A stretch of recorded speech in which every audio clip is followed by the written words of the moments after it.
Dinga hits Nakuru Street as Jubilee's top organ paves way for a pre-election alliance.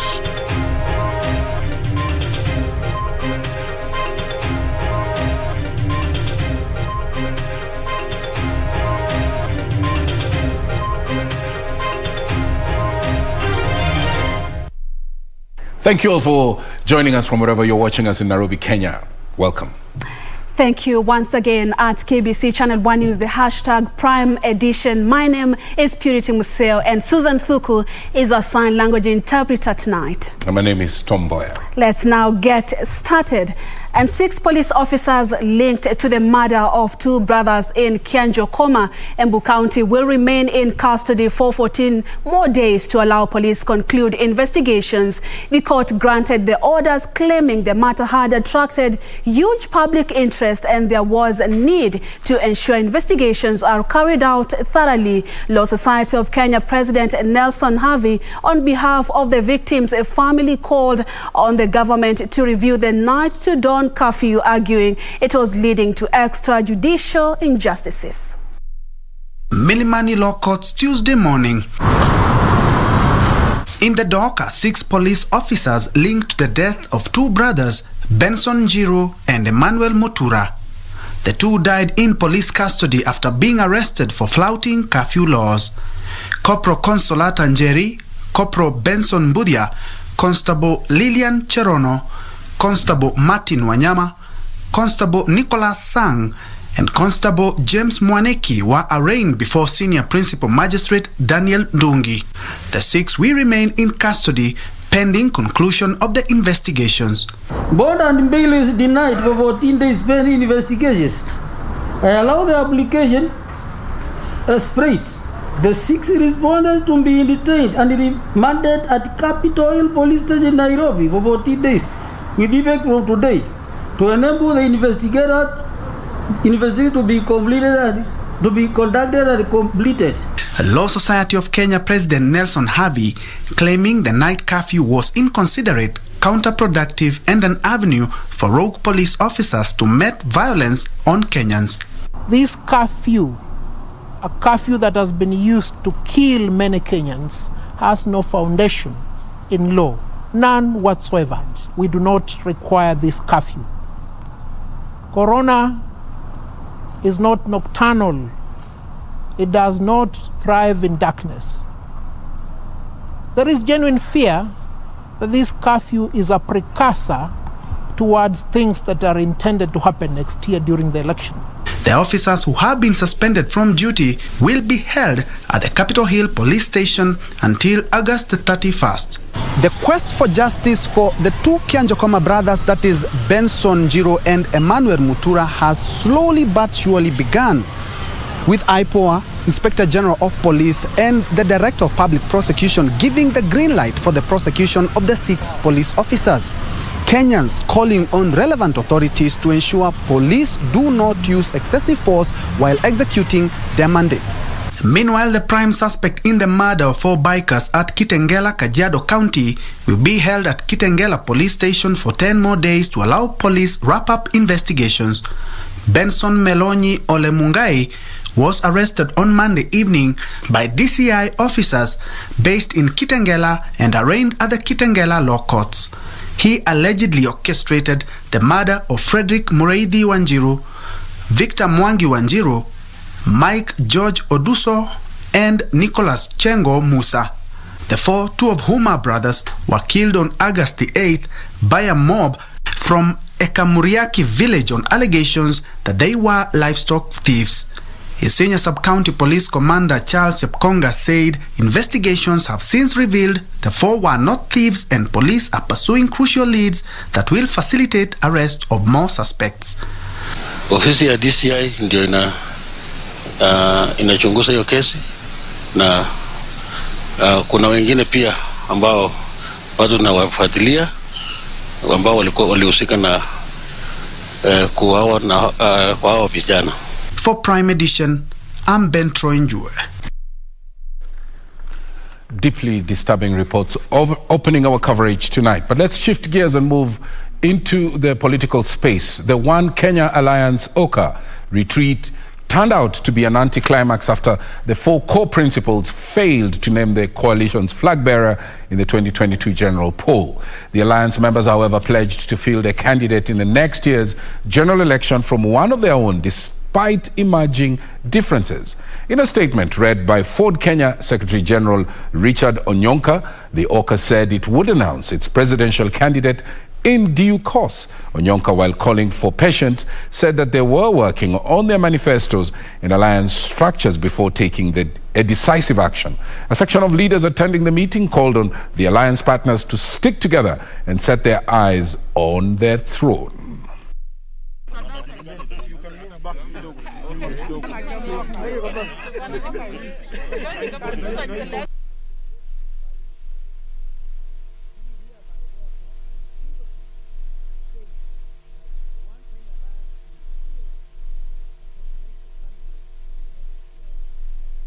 And those of us who've been telling us ati tujipange, ati tusipojipanga watatupanga. Shida yao ni nini? Wawache kama oka tujipange au waendelee na sera zetu. Sisi pia tutauza na tunauza sera zetu. I can assure you that there are very many members in Jubilee who find expression and find a home and see hope in the dream that One Kenya Alliance is selling.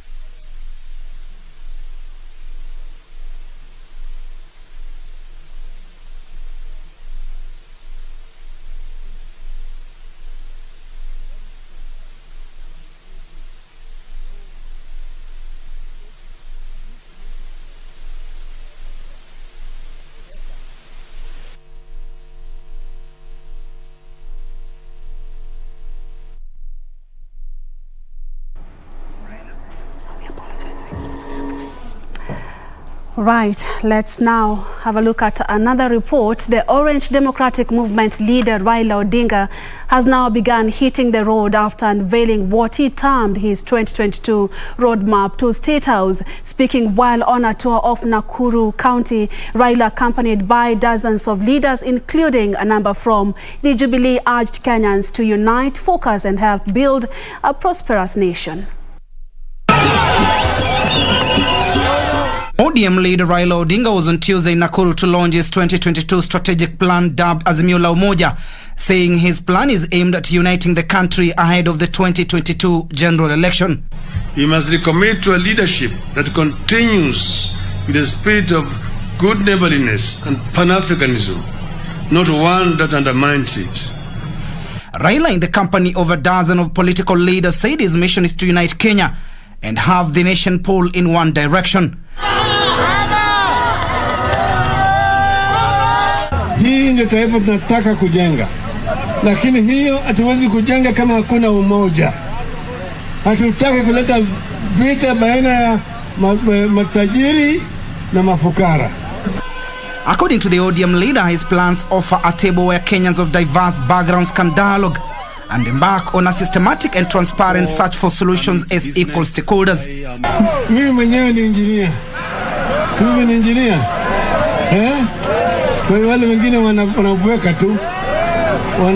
tu, lakini hiyo kubweka kwa shughuli ngurumo ya chura haizuii ng'ombe kunywa maji. Raila said a nation needs to be built where leaders exist to serve people with zero tolerance to corruption. Those who have been given opportunity to serve wananchi, because our government is there to serve you, instead of serving you, they enrich themselves. Dividing Mount Kenya in the guise of trying to convince them or cheat them that they will be in government when we know very well it is not possible. And we must have the right policies. Roadside declaration and policies will not help this country. On the BBI appeal, the ODM leader said he was ready for any outcome. Timothy Kipnusu for Prime Edition. From Nakuru, let's bring you right here to the capital city, Nairobi. Deputy President William Ruto has dismissed the formation of political coalitions in the country ahead of the 2022 general elections. Ruto, who hosted religious leaders from Tharaka Nithi County in his current residence in Nairobi, said that the era of political groupings and endorsements are over, calling on leaders to decline the temptation of retreating to ethnic political alliances. With various political parties holding meetings to discuss possible coalitions ahead of the 2022 August general election, Deputy President William Ruto has dismissed formation of political coalitions in the country. It is in tribal parties that division and hate reside, and we all become losers because once we are divided, our strength is reduced. The Deputy President, who hosted faith leaders from Tharaka Nithi County at his current residence in Nairobi, said ethnic political alliances will be detrimental to the country's social fabric and development agenda. About 150 members of parliament decided that we will not buy the politics of division. We will not engage in ethnic parties. We will unite, form one strong national party that will unite all the people of Kenya. His sentiments coming as Chama cha Kazi party leader Moses Kuria, who is also Gatundu South Member of Parliament, Martha Karua of NARC Kenya, and Mwangi Kiunjuri of the Service Party met in Thika, Kiambu County and announced a strategy to reach out to leaders in other political formations. Our main agenda of the day is setting up 2 subcommittees. One, to deal with technical issues. One of them will set out the priority issues of concern for the mountain. The second subcommittee will be an outreach subcommittee leading up to Limuru 3. Tuna mtu wa kuambia tafadhali, na hatufichi ya kwamba tuko na nia na azimio la kuungana na kuunganisha watu wetu katika eneo hili letu. Another political alliance appears in the offing as National Assembly Speaker Justin Muturi, Makueni Governor Kivutha Kibwana, and former Secretary General of the United Nations Conference on Trade and Development Mukisa Kitui met in Nairobi to discuss the possibility of working together ahead of the next general election.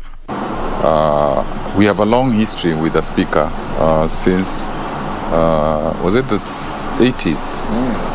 Since the 80s, is somebody who is respected, and we are sure his contribution at Makueni will help counties, the subnational governments, to also embrace.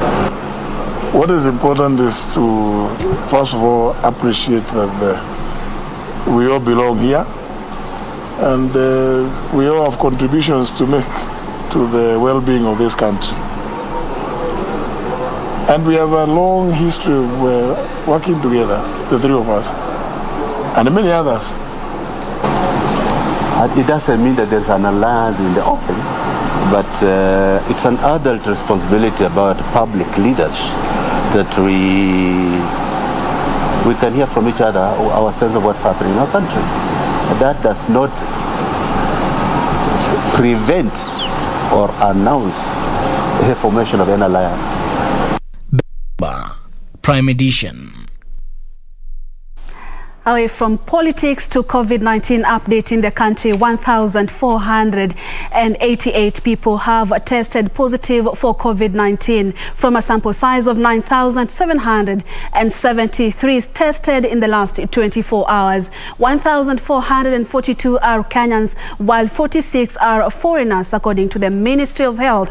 The positivity rate now stands at 15.2%, while the total confirmed positive cases stand at 222,894 from over 2.2 million cumulative tests conducted so far. At the same time, 4 people lost their fight, increasing the death toll to 4,354, while 1,814 patients have been given a clean bill of health. To date, a total of over 2.1 million vaccines have been administered across the country. Meanwhile, over 208 million people tested or have tested positive globally, while over 4.3 million others have lost their lives, according to the Johns Hopkins University.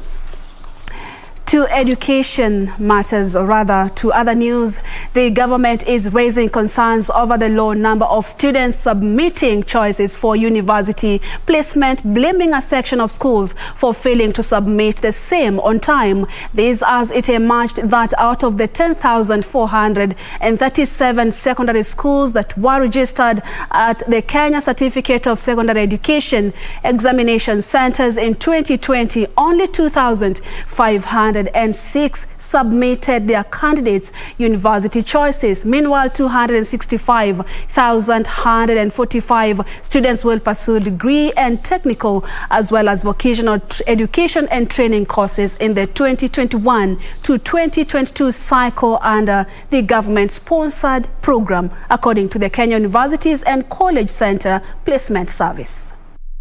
165,145 students placed in universities and colleges.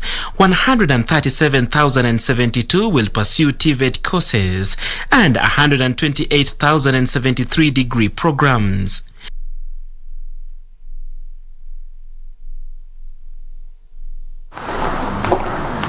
The Ministry of Education is, however, decrying the low number of candidates submitting university choices. Policy was and continues to be that we should unskill our children, because we had gone to the side of certification, or you have gone to the university and you have a certificate, you have a degree, which is basically a worthless piece of paper. So I came to government when the president was saying unskill our children to make sure they can employ themselves and employ others. Education Cabinet Secretary Professor George Magoha noted that candidates who qualified for universities admission are increasingly embracing TVET courses despite having attained the required grades.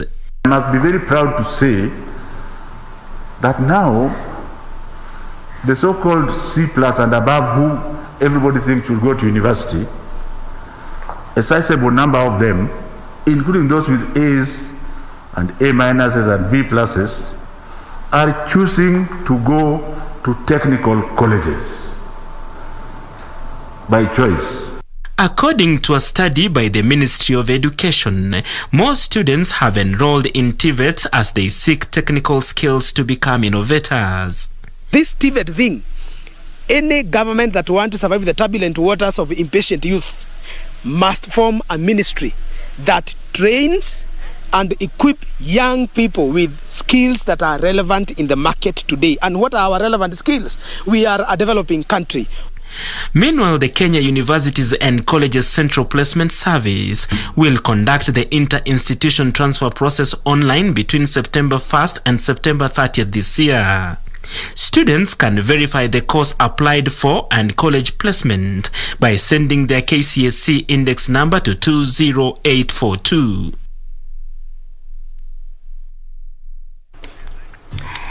Now we take our first commercial break right here on Prime Edition, but of course we have business news coming up. But after business news, we'll be engaging the Registrar of Political Parties and Ruto. You don't want to miss that. Cynthia Nyamai.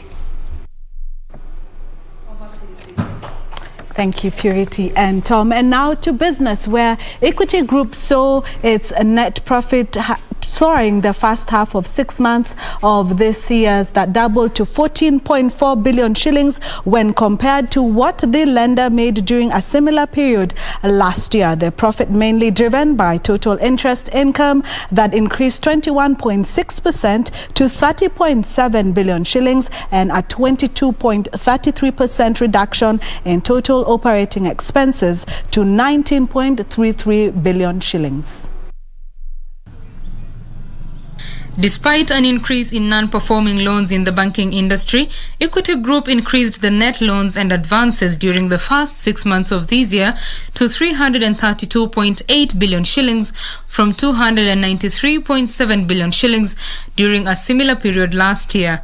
This paid off for the lender that saw its total interest income increase to 30.07 billion shillings, up from 24.74 billion shillings a year ago, representing an increase of 21.6%. We kept the taps open and flowing because we have been able to build significant trust between us and the customers. On the other hand, the total operating expenses reduced from 19.33 billion shillings during the first 6 months of last year to 15.01 billion shillings. This represents a reduction of 22.33%. The key highlight in the operating expenses is the loan loss provision, which reduced 73.26% from 6.73 billion shillings to 1.8 billion shillings. The 19% increase in total operating income to 33.9 billion shillings and the 22.33% reduction in total operating expenses powered Equity Group to double its net profit to 14.4 billion shillings. Despite this, the stock of gross non-performing loans surged from 32.79 billion shillings to 43.83 billion shillings as at June this year, representing an increase of 33.65%. The lender has also increased the accumulated loan loss provision from 12.37 billion shillings as at June last year to 22.65 billion shillings as at June this year, representing an increase of 83.08%.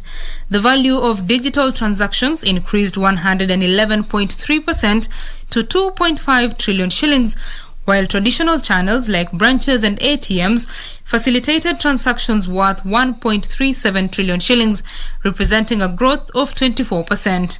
Digitizing credit so that we could conveniently be able to give credit even during this difficult time. Betty Kiptum, Prime Edition.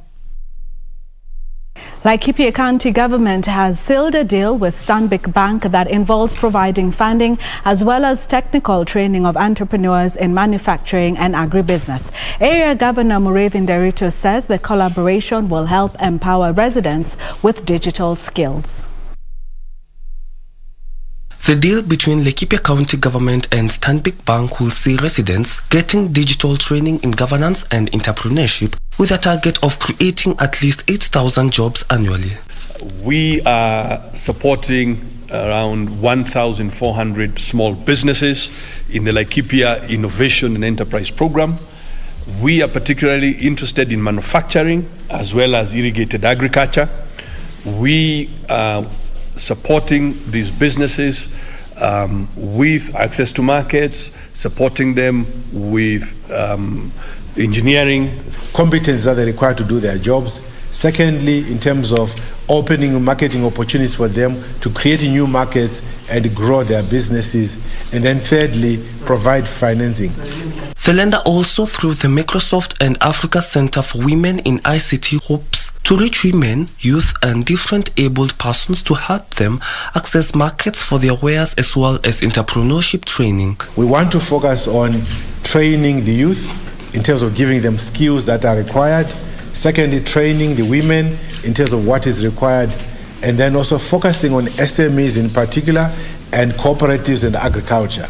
Under the partnership, the lender will finance businesses in ICT, renewable energy, environment, livestock production, and crop development.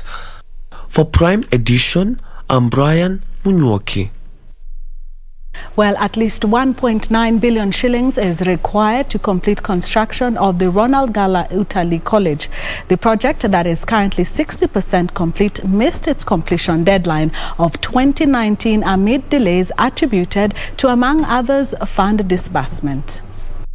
Ronald Ngala Utali College project was initially being undertaken by the Kenya Utali College before it was transferred to the Tourism Fund. The construction of this project has taken too long.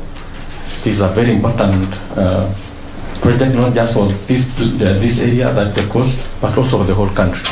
Construction of the college was scheduled to be completed in 2019 at a cost of 4.9 billion shillings.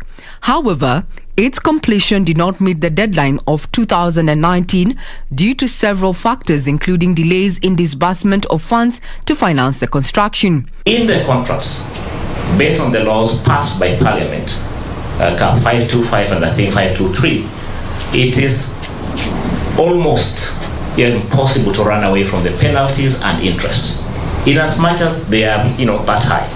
We wish you would actually pass a law that blocks them, that after a certain amount, maybe we don't need to pay beyond that.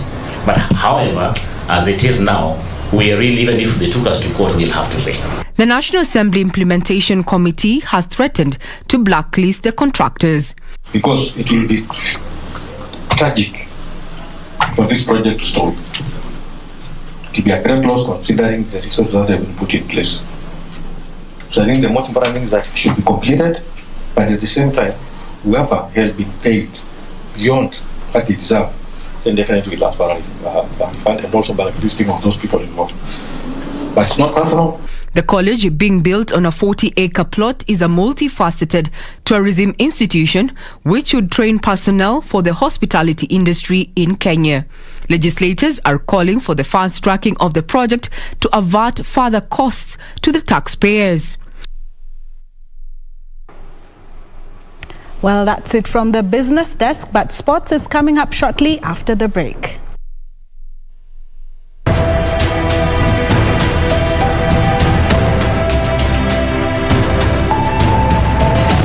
The PTA, Your Excellency, is larger than a trade organization. It is an organization in which we seek to cooperate in the field of agriculture, in the field of trade, in the field of industrial production, in the field of agricultural research, and in the field of tourism, jointly exploiting our resources for the welfare of our people and for the good of our societies.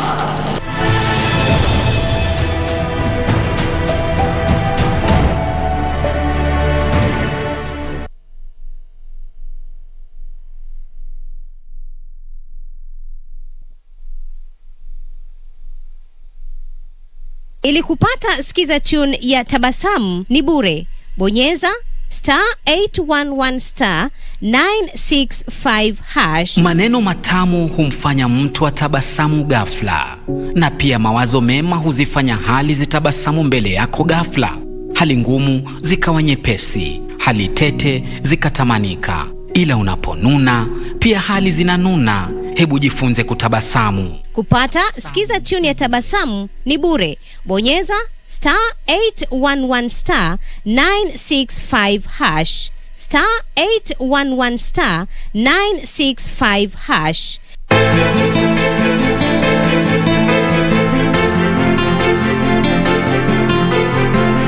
Mimi najuta kwa nini sasa nimefuatizia mambo haya. Usijute, Mungu usijute. Hii ndio hali ya matibabu na sote tumetaka hili jambo lifanikiwe. Mama, labda mimi ni mgonjwa kweli. Maana nikapelekwa asylum. To make it worse, dawa umetupa kila mahali. What's going on? I promise. Tarejesha sauti yako. Huyu, sauti yana. Si akae nyumbani kwake atulie. Mimi hata yashangaza.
Welcome back. It's now time for us to get a little bit sporty. My name is Karen Kibet.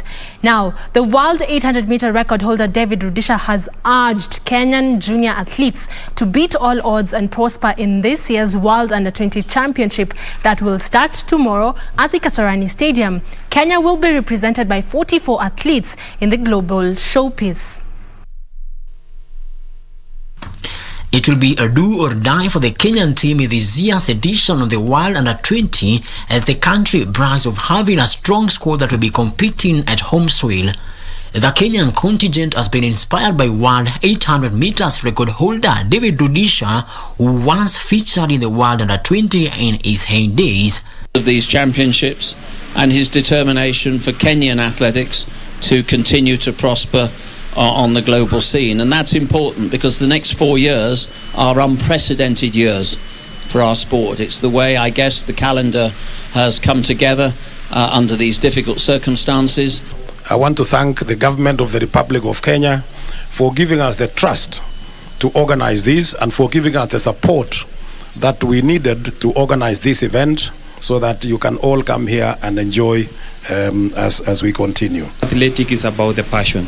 When you love what you do, I think you can go to the, you can push to even the highest level. That I'm going to test myself on where I am, but what I can just assure you is that I'm going to try my best to the maximum so that I can see on which position I'll be.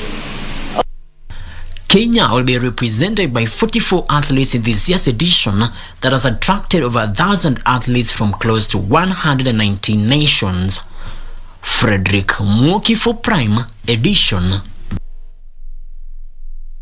Thank you, Moki, for that report. Moving on, national soccer team Harambee Stars will report to camp on Tuesday next week ahead of their 2022 World Cup qualifying matches. Stars will begin their Qatar 22 qualifying campaign at home against rivals Uganda before playing Rwanda and Mali, who are the other teams in Pool E.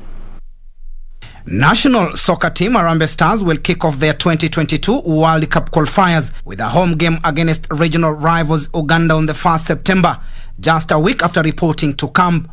Stars, who are pooled in Group E of the qualifiers alongside West African giants Mali, Uganda and Rwanda, are expected to report to camp on Tuesday next week. Harambee Stars will be hoping to have a better campaign after failing to make it to Cameroon for the Africa Cup of Nations finals to be played in January 2022. In Group G, Kenya finished third with 7 points, while Egypt and Comoros made it to the finals. The Pharaohs managed to collect 13 points from the 6 matches played, with the Islanders getting 9. Togo finished at the bottom of the group with 2 points. The World Cup will be held in Qatar from the 21st of November to 18th of December 2022.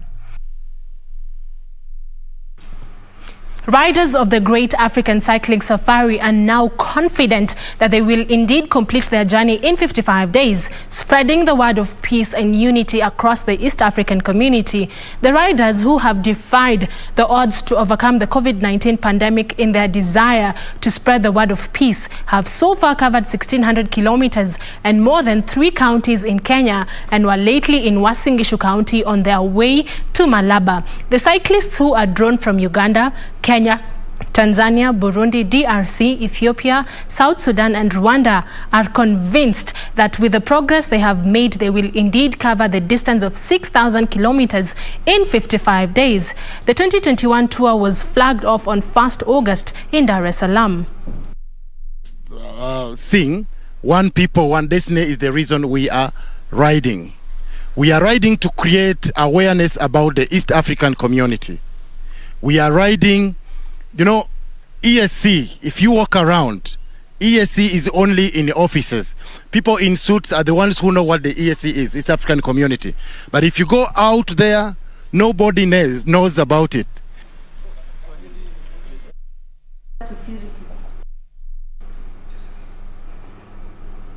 And finally, organizers have confirmed spectators will not be allowed at the Tokyo Paralympic Games, with the events set to begin on 24th August. Everyone is encouraged to watch the games at home because of the city's ongoing struggle with coronavirus. The advanced team left the country last week, while the rest of the team is set to leave on shifts from date 21st to 24th this month due to the COVID-19 protocols. That is a story we will be bringing your way tomorrow. But for now, it's a good night from me, Karen Kibet, because that is all we had for you right here at the Primetime Edition Sports News. Good night, but I do hand you back to Purity.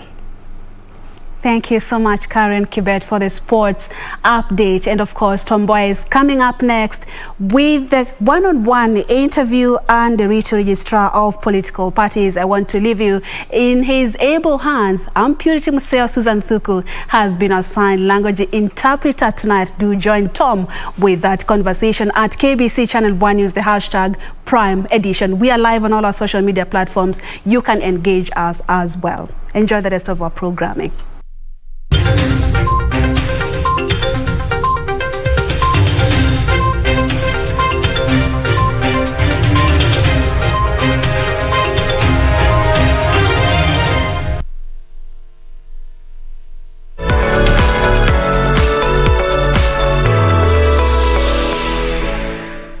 Welcome back, and this is the perspective we had promised you that we were going to have live in studio, the Registrar of Political Parties, Anne Nderitu. Thank you so much, Madam, for honoring our invitation. Thank you. Yes. I'm happy to be here. Thank you. Yeah. Now, my first question is, just paint for us a picture what the state of, Kenyan political parties is now. How many parties do we have? Are there any coalitions that have come together and have approached you for registration? Just give us that overall view. Thank you. I think currently as a country, we are 1 year to the next general election, and actually a few days of the 1 year has been taken up. At this time we have 74 fully registered political parties, and about 8 or so parties that have applied for full registration, that in a few weeks time probably they may make to add into the numbers. We also have about 22 of them that have provisional registration. So in total we can say we have 22 provisional and 8 that have passed the provisional stage. They are going towards the full registration, and 74 which are fully registered political parties. Political parties, and then we have quite a number, like 53 or so, that are processing the registration process. And of course, Kenyans in their thousands have also reserved names, and waiting for the process of registration to start. So we are in that scenario where many Kenyans are interested in registration of political parties. By the way, tell me what are the requirements and the guidelines for those registrations? If any Kenyan would want to register a political party, the starting point is to start with a name search and a SEBO search, because for you to register a political party, they must have a name, they must have a SEBO. So when you get a SEBO and you get the name, then you go to the next stage of submitting the minutes of the founder members, who should actually be at least 3. There may be more, but at least 3. Then you come together and you tell the registrar that you have met and you have agreed you want to register a party. Then you follow it with the constitution of that party. Then we review the constitution and we give you a verdict if the constitution meets the requirement of Schedule 2 of the Political Parties Act that provides for how a constitution of a political party should look like. Then we proceed to the next level of telling you now to file the document that are required for provisional registration. After that, then you are issued with a provisional registration. It's immediately after that, then you go to the issue of recruitment of members. At least 1,000 members in 24 counties. The Political Parties Act says at least in more than half of the counties. That's why we calculate the 24 counties. Then when you have the membership, the next thing you do is establish the governing body, and then also establish offices, at least in those 24 counties, plus one where your headquarters will be. So in total, we require in the minimum that you have 25 established offices. We shall come across the country. Then we come and inspect. If you meet all the threshold, we look at your membership, at your governing body, at your policies and the various documents, and we look at your offices, and you are in compliance with your constitution that we have already approved at the professional stage. Then that's when you proceed to the next level now of full registration. And every person who is registering a political party must meet Chapter 6 of the Constitution. So the vetting process also have to take place, whether you actually meet that requirement. Okay. Yeah. I mean, listening to you, it sounds like this is a big budget initiative project. Yeah. It's a big budget. In between, for provisional registration, you have to pay the registrar's office 100,000, and at full registration, you give an extra 500,000. Have $1 million. So in total, without calculating the operational cost of establishing the different areas that we want you to establish, you must have in cash 600,000. Then you also look for money for mobilizing people to come and register in your party in terms of meeting the requirement of the 24,000. You must also establish offices. You must brand and also make a policy document and all that. So it's capital intensive. It's capital intensive. You talk of policy document. Yes. Would that be inclusive of the manifesto in the first instance? Yeah. In the first instance, not necessarily the manifesto. We want you to have at least an ideological position. Even if it's 2-page, 3-page, you tell us what is your ideological positioning. Why are you registering a political party, for example? Then if you have to have employees, do you have statutes that requires for somebody to have employees, like HR manual, policies on how you shall manage funds, policies on how you shall manage your membership, policies on how you shall interact with other political parties and other stakeholders. There are a range of policies that we expect a political party to have. So company law comes into effect. Yeah. You must not really. We don't operate so much of company law. We operate the Political Parties Act. They are guided under the Political Parties Act, which is actually which provides all those. And what is required. Okay. When you spoke about ideology, my mind went into, when you look at majority of the political parties in this country, they're in the hands of a select few, the political elite. We don't see, or we don't hear out here about people from the base of the social pyramid, heading political parties that identify with themselves, that identify with their conditions and even their ideals, and I'm wondering why this is the case. The provision of the Political Parties Act, as far as formation of a political party is concerned, it should capture regional balance, ethnic balance. You should look at gender equity within the party. You should, even in membership or in the governing body. You are looking at age. It should have the face of Kenya. In terms of the population, all the population segment should be catered for persons with disability, women, youth, men, old and young, and all that. So basically, from a perspective of policy, that is how a political party should actually look like. The question of whether the parties, the minority and all that, and people at the top of the pyramid. I think every Kenyan has a right to register a political party, and should any Kenyan approach that leeway is there. Probably, and there are parties actually there are many parties that are headed and taken around by ordinary Kenyans, who then must have political interest, because one of the issue for you to be able to manage and work with a political party is actually to have political interest, so that you now come together and then decide we want to register a political party. But probably the one we hear more about are the ones that are publicized by the people who are actually in their leadership. So the question of publicity of all political parties, then it's important. That's why I say the media also need to get concerned about also publicizing all political parties. You should actually get concerned that there are 74, but probably the ones you talk about are the 2 or 3 leading horses. 3, 4, 5 or 6 leading horses. The only time we see the limelight of smaller parties is when they have a dispute and maybe it has spillover and then but I think media should also be should come out there and try to promote the other parties as well.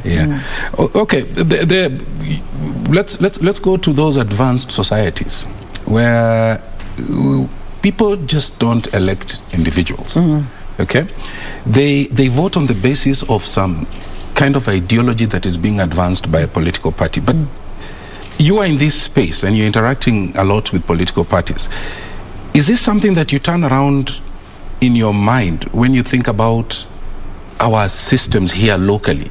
You know, when you're doing a comparison analysis with the advanced societies. And is there any need to have measures in place that will ensure that parties are not being used as a conduit to dupe Kenyans? First of all, I want to, before I respond to that question, I want to reiterate the fact that out of this 74, 43 of those political parties have elected leaders. That means, in one way or another, you cannot have a political party. Out of many, it is a political party is registered to give options. The more the political parties, the more the options they are for Kenyans to choose from. Because the minute you tailor-make political parties only to be 2 or 3, then you are saying that Kenyans have only options of those 2 and 3. If out of the 74, then 43 have either an elected leader, even if it is an MCA, it means that they actually participated in elections, and they have actually participated in the promotion of democracy. Comparing to other jurisdictions, now coming to your question, the question of ideology, it's something that we want as an institution, and also in agreement with political parties. We need to really entrench ideological disposition of political parties, so that Kenyans are used to that. But we cannot also beat ourselves too hard. The other jurisdiction we are comparing have been in existence in far as democracy is concerned for 200 years, 150, 200. If you remember, it's only in 1992 when we repealed Section 2A. Yeah, that's right. Yeah, that means it's our democracy, as multi-party democracy, is as old as 1992, which is about 30 years. 30 years thereabout, And we can say that we are making significant progress, especially the political discourse that go along in people having the freedom of speech and be able to challenge the different political positions of different people, and we still get along as a country. Yeah, that's true. Yeah, that is a very significant step in democratic growth, because it gives the space to continue growing. The fact that we gave ourselves more parties then means that as many as they will register political parties, then they'll come together and grow ideas, allowed ideologies, and we are moving towards there. If you hear towards 2022, for the first time, we are talking about economic models. The discussion is around which economic model, this one saying this superior. I have an economic model, even me. This other party say I have an economic model, even me. Even me, I have an you hear the discussion. So meaning, as far as we are concerned as a country, we are moving towards that direction of issue-based politics, ideological based politics. We have come from far from where we are. We know for sure that there are political parties in this country that has championed particular ideologies, social justice. Others have championed economic development and all that. And others have championed for peace, peace and democracy and all that. Others have championed for freedom of speech. And we have gathered and agreed to move together as a country. So really we cannot say that we are empty, that we are tabula rasa as far as the question of ideology is concerned. But it is taking shape, it is forming.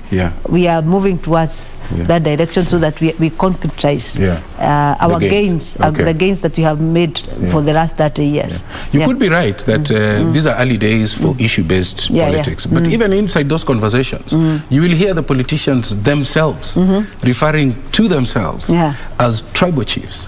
Okay? and I'm wondering how that sits with you. Because we are gaining ground, but on the same at the same time we seem to be receding.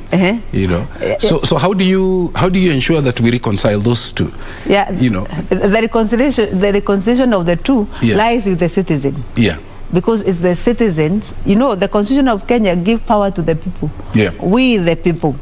So the citizen need to reconcile the two by saying this is the direction we want to go. We don't want to be fed with tribal issues. We want to be fed by ideas. We want to be fed by progression of ideologies.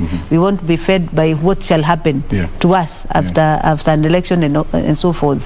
The promises and the issues that we shall be discussing around this time should be based on what benefit we the people. So the citizen have a role to play in shaping a conversation, a political conversation, by rejecting what they think that can actually divide them, that can cause violence, that can put this community against this other community. I think the citizen have a role, and those citizens include ourselves, who are regulators of such conversations, and also the media, who can actually shape the opinion and the conversation around how we want to move as a country towards becoming ideological and issue-based. All right. Let's move into the area of administration of political parties' funds, and I want to frame these questions in this way. The first one: how are parties funded? And my second question is: recently we saw one of the political parties in Kenya, Wiper, I think it was. They raised some concerns, and my question is: do you have a role in ensuring that political parties publish their audited annual accounts? Is that a role that's within your purview? Yes. So how are we doing on that front? One, let's start with the question of political parties fund. The distribution and administration of political parties fund is well stipulated in the Political Parties Act, Section 25 and 26, which give the criteria by which parties qualify to be funded. And then they also give how that money should actually be disbursed, what registrar should be in far as the disbursement of that fund, what to look out. For instance, the Act provides that for a party to qualify, the party must have attained 3% of the cast vote in the last general election. Then the second criteria is that the party should have particular seats, that has won particular seats. A number of seats. Yes. 20 members of parliament, 40 MCAs, 3 senators, 3 governors, and then there must be they must be now have met some other requirements when we give the funds. When we are now distributing the fund, then we look at have you brought on board women?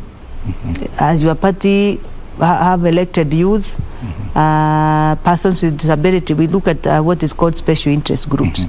Then before we distribute, then we see how would we distribute money based on certain criteria. But then the basic requirement for you now to qualify for fund is that of having the elected persons under the category of MP, under the 20 under the category of MP, 40 under category MCA, 3 under categories of governor, 3 in categories of senator. To us, we think that is a very high threshold from the perspective of the Office of Registrar of Political Parties. Probably we may need to expand it a little bit. Expand it a little bit. Try to temper the threshold so that more political parties would benefit from the fund. So ticking all those boxes would obviously include, for instance, the 2/3 gender rule. The 2/3 gender rule, yes. That's why we are saying we call it special interest groups. That you have actually brought on board special interest groups, which may include women, persons with disability, the youth, the marginalized. There's a formula we use. There's a formula to see how many of those that you have brought on board. All right. The second question you asked was whether we have jurisdiction as far as the fund is concerned. The jurisdiction, yes, as far as distribution of that fund is concerned, and getting also work plans from the parties and to see how they are going to use the fund. But the Auditor General also have a role to audit, to audit the funds that are given, and he gives report to Parliament and give us a copy. Just listening to you, obviously you're on a trajectory of strengthening political parties in the country. But we are also seeing the emergence of independent candidates. And my question is, do you think that would pose a challenge to the growth of multi-party politics in Kenya? I think yes and no. Yes, because we believe that politics is better organized through political parties. Because political parties will you can ask a question to an institution called political parties, which you are not able to ask an individual who has come out as an independent, as an independent candidate. The institutional mechanism within a political parties as provided in the Act that can deal with the members who are rogue, who are behaved in a particular way that is contrary to the constitution of the party or the code of conduct of political parties. So as many independent candidates come on board, and if there are so many, it means they can interfere with governance of a country. Because the minute if you have so many people that nobody can account for them, and you are not able, they are not institutionalized way of accounting for their for themselves, for them, then that can affect. But we have those independent candidates who say, listen, we have done our primaries, and at the grassroots we are so popular.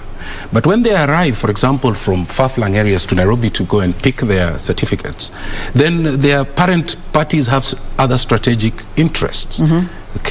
So these are some of the reasons why you find them, moving into the space of independent candidates. So you have a strong candidate at the grassroots, but who is denied a certificate for one reason or another, fair or not fair, and they decide to. That's why I said in my response I said yes and no. The no is that it's also a guaranteed right in the Constitution that you can run as an independent candidate. And there's nothing wrong as running as an independent candidate. What I think is not right is when you first of all go for party primaries, then you decide to go. You lose, then decide to go as an independent candidate. I don't think that is smart enough. It is not smart enough. That is where I'm saying it can weaken political parties. Fair enough. My thinking is that if you want to run as an independent candidate, decide that right from the word go, because the electoral timelines and calendars are given. That's true. Do what, decide that I'm going to election, but I don't want to belong to any political party, and I want to run as an independent candidate, so that the competition is healthy. So that me who defeated you in the party primaries, and I was given the certificate, then you come we are competing with you, and before then we are talking of the we were actually promoting the ideologies of the same party. Then we divide after party primaries. So when you divide after party primaries, and then you now come challenging me, the person who got the party certificate, then you are weakening the political party. And it's a bit untidy. And it's a bit untidy. I see where you're coming from. So let people decide, I want to be an independent candidate, because it's a guaranteed right in the constitution actually, and in other subsidiary laws. And then you run as an independent candidate as a guaranteed right. But don't also be in a political party, probably fairly get defeated by the in party primaries, and then jump ship to independent candidates. But by the way, talking of jumping, we are seeing a lot of, some politicians who won an election on Party A. And today we are seeing them advancing interests for Party B. So how do you deal with that as a registrar? Come again? We have seen political leaders who have, won elections on Party A, for example. Yes. But today, they're advancing the interests of Party B. Party B. How do you reconcile that now, as a registrar? The reconciliation, first of all, the law is very clear that a person should actually continue propagating ideologies of a party that he was elected on its ticket.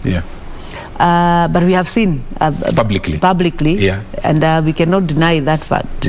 So what does your office? How does your office handle that? One, categorically, the work of calling political party members to order belongs to the political party, and that's why I said the importance of strengthening and institutionalizing political party, because the registrar does not own members. I have no right legally to come and call you to order when you belong to Party X. It is Party X that should call you to order and say, indeed, in the Act and in the Constitution, there's a process called deeming. And deeming means that when you behave in a particular way and promoting ideologies of another party, your political party should deem you to have resigned. And then file the same with the registrar of political party. And say that we have deemed this person to have resigned for ABCD reason.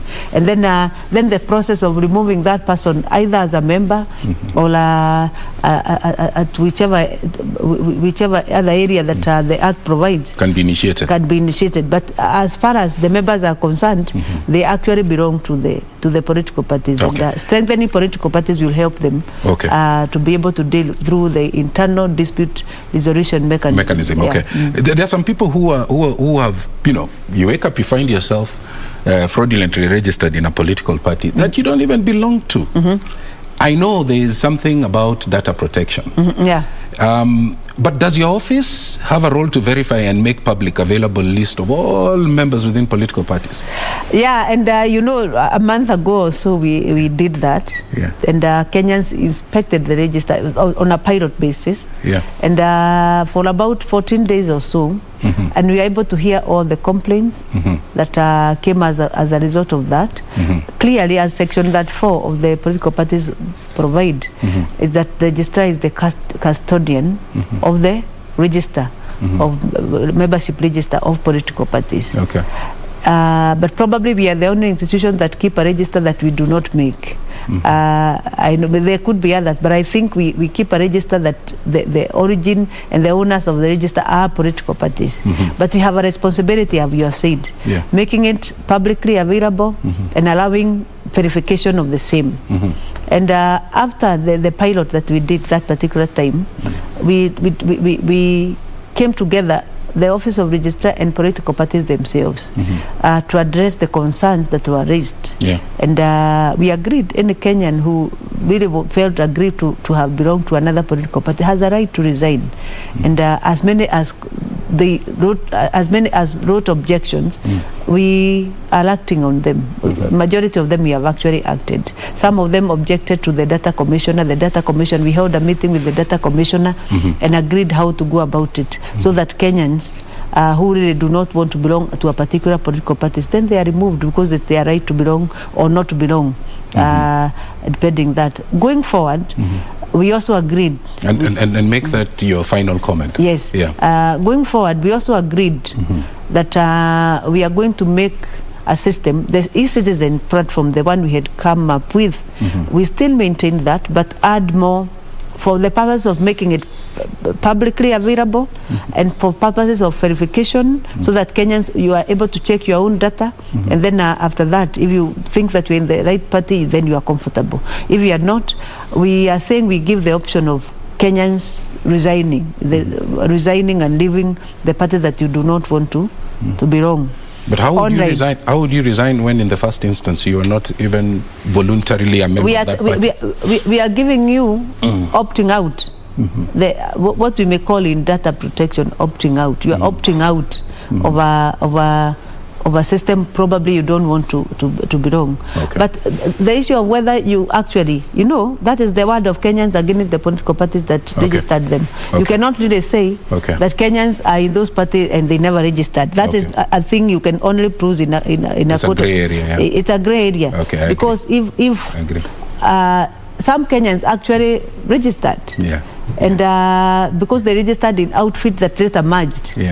He doesn't understand where I find myself in this party, and probably I belong to this party X, but party X merged with party Y and X and Z and form party D. And from party D, and it's in party D. And you find yourself now in party D. Party D. But you belong to party X. To party X, yes. Wow. So because the law provides that when a merger happens, then all this data is put together in this party D. That we have all, Brilliant. It's a bit of a jigsaw puzzle, but thanks for coming in. I know we will also be inviting you to come and shed light on those areas, because these are very important so we promise Kenyans that they have that option of opting out and registering online to a party of their choice. I'm comfortable with the word opting out. Opting out. Thank you. But resigning is also some of them registered. Okay, thank you so much. But that is not a call to say that Kenyans need political. By the way, I think we need to have this conversation.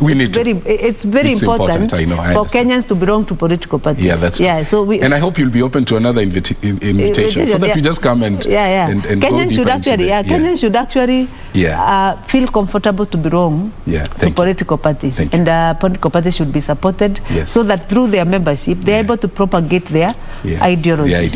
Yes. Thank you Support so much. political parties is important. Thank you so much. Thank you so much for finding time to come and talk to us. Well, that's all what we had time for. Thank you so much from wherever you're watching us in the capital city of Nairobi, Kenya. My name is Mboya, and I'm wishing you a pleasant evening. Good night, and God bless you.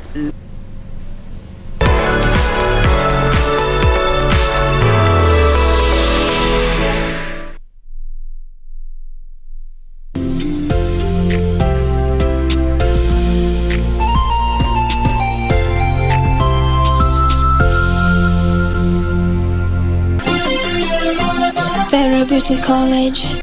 Vera Beauty and Fashion College, with branches in Nairobi, Eldoret, Thika and Meru. Did you know that we are a TVET approved institution? We offer courses in fashion design, interior design and soft furnishing, event decoration, flower arrangement, event planning.